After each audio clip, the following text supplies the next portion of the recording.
Сәлем достар, ұлттық тағам тарының талқанынан жент дайындаймыз. Каналға кірсеңіздер, қолөнерлер кез келген мерекеге арналған декорларды таба аласыздар.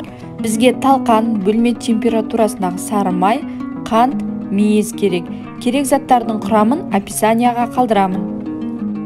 Ең алдымен талқан мен сары майды ұнтақ болғанша бір тегіс етіп араластырамыз.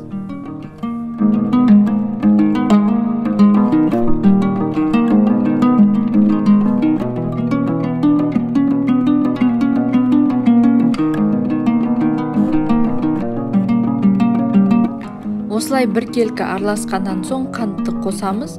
Қантты өздеріңіз қалауларыңыз бойынша. Одан соң мейіз қосамыз. Мейіз қосу міндетті емес, мейіз немесе орех қоссаңыздар женттің дәмін ерекше етеді және әдемі болады.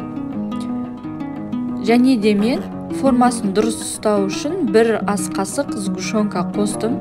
Барлығын біркелкі етіп араластырып, қолмен домалақтап формасын келтіреміз. Кекстің формаларын қолдансаңыздар болады, немесе мен сияқты стаканмен формасын шығарсаңыздар болады. Немесе осылай контейнерге салып қоюға да болады. Ендігі кезекте ұлттық тағам тарыдан майсөк жасаймыз. Каналға тіркеліп, қоңыраушаны басып қойыңыз.